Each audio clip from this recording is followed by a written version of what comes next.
E entrando Jesus no barco, atravessou o mar e foi para a sua cidade. Eis que lhe trouxeram um paralítico deitado em sua maca.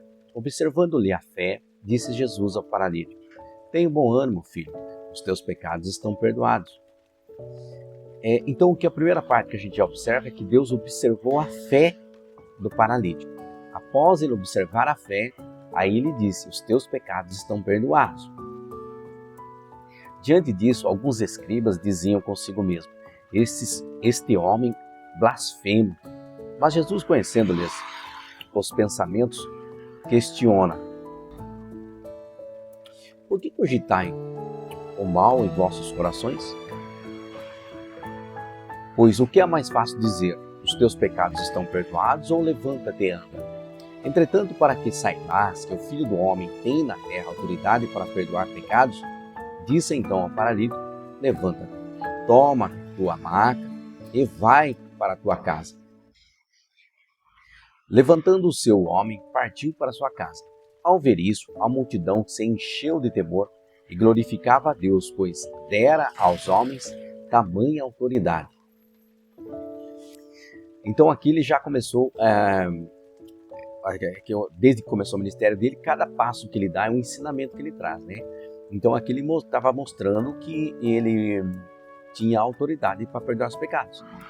Jesus veio para os necessitados. Saindo, viu Jesus um homem chamado Mateus sentado na coletoria,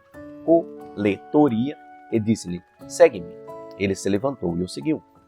E aconteceu que, estando Jesus em casa, à mesa, muitos publicanos e pecadores vieram para cear com ele e seus discípulos.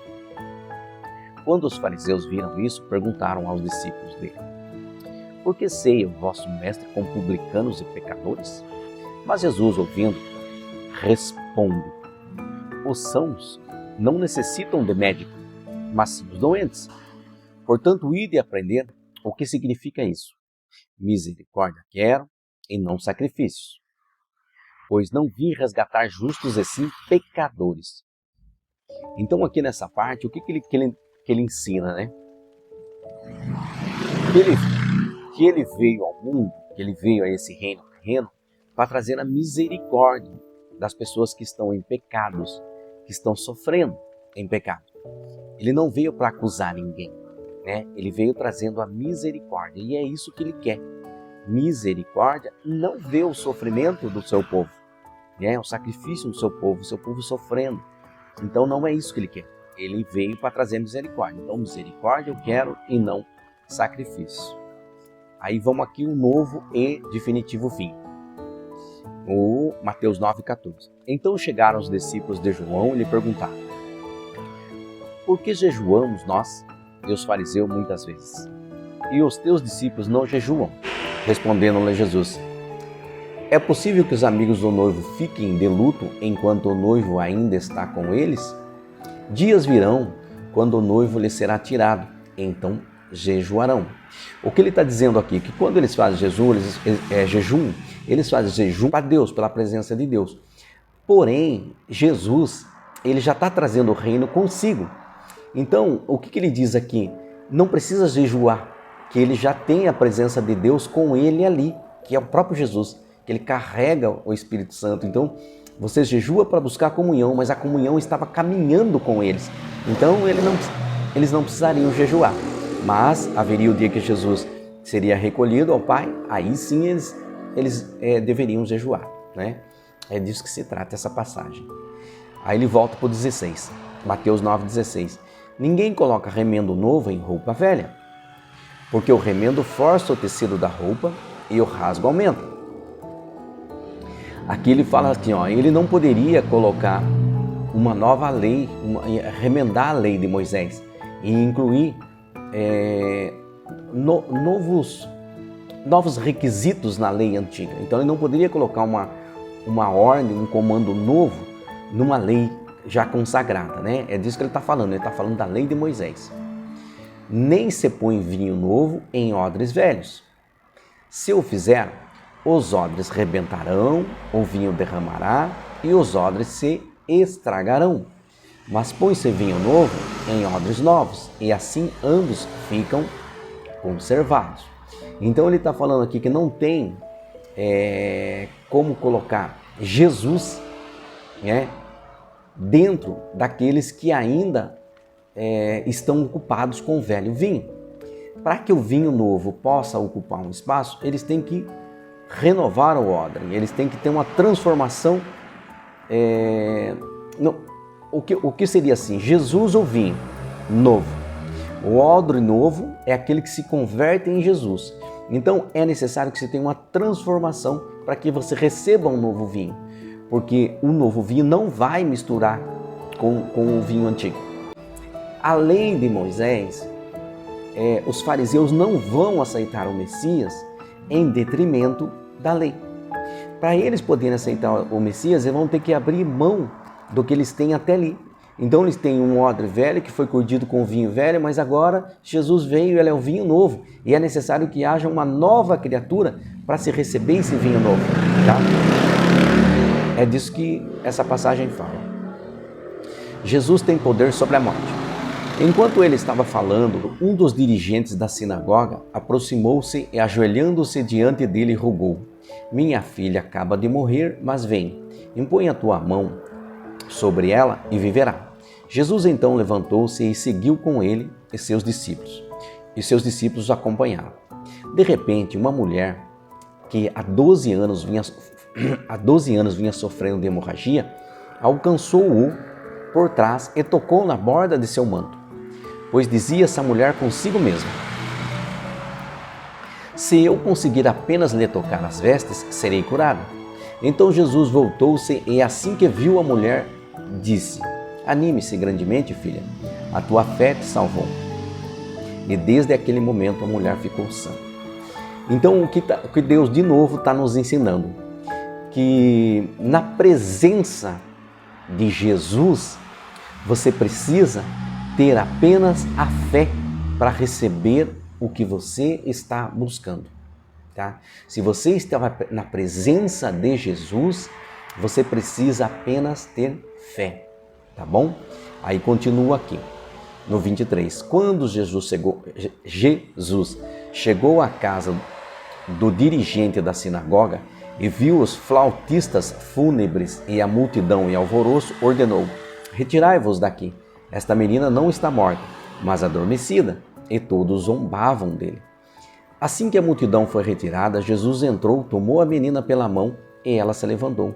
Então a notícia desse acontecimento espalhou-se por toda a região. Aqui é um outro ensinamento de Jesus. O que ele ensina? Se você não tiver fé, Jesus vai afastar você dele. Porque para ficar aonde Jesus opera, é necessário que tenha fé. Então os seus flautistas ali zombaram dele, não acreditavam nele. Ele fala: não, quem não tem fé não caminha com Jesus. O ponto básico de que Jesus opere milagres é a fé, tá bom? Os cegos passam a ver. Partindo Jesus dali, 2 homens cegos o seguiram, clamando: filho de Davi, tem misericórdia de nós. Entrando ele em casa, aproximaram-se os cegos e Jesus lhe perguntou: credes que eu seja capaz de fazer isso? E responderam-lhe: sim, Senhor. Então lhes tocou os olhos, dizendo: seja-vos feito conforme a vossa fé. E os olhos deles foram abertos. Então aqui de volta, Jesus ensina a gente o que ele já está ensinando, que é o exercício da fé. Primeiro ele pergunta aos cegos: vocês creem que eu sou capaz de fazer isso? Eles falaram: nós cremos. Aí Jesus fala assim: não, receba a cura. Ele não fala isso, ele fala: seja feito conforme vocês creem. Então ele mostra o quê? Que pela quantidade de fé que você coloca, você recebe o teu milagre, tá bom? Aí continuamos aqui. Jesus advertiu então severamente: cuidai para que ninguém saiba disso. Contudo, ao partirem, propagaram os feitos de Jesus por toda aquela região. Aqui Jesus pedia para que ele não falasse isso, porque os fariseus, estavam acompanhando, os milagres de Jesus. E Jesus tinha um período a ser cumprido, antes que ele fosse alcançado e ser sacrificado. Então ele precisava cumprir esse tempo. Então, quanto mais pessoas ele limpasse, ele curasse, até que atingisse o ápice do período dele, né, que é quando ele seria capturado e fosse para a crucificação. Então ele evitava divulgar os feitos dele, né? Ele tentava manter em sigilo. Os endemoniados são libertos. Após terem se retirado, algumas pessoas trouxeram a Jesus um homem mudo e possuído por um demônio. Assim que o demônio foi expulso, o mudo passou a falar e as multidões admiradas exclamavam: jamais se viu algo assim em Israel. Por outro lado, os fariseus maldiziam: ele expulsa os demônios pelo príncipe dos demônios. Todos os enfermos, agora um outro tópico, todos os enfermos são curados. Você percebe que os fariseus já desqualificavam os milagres de Jesus?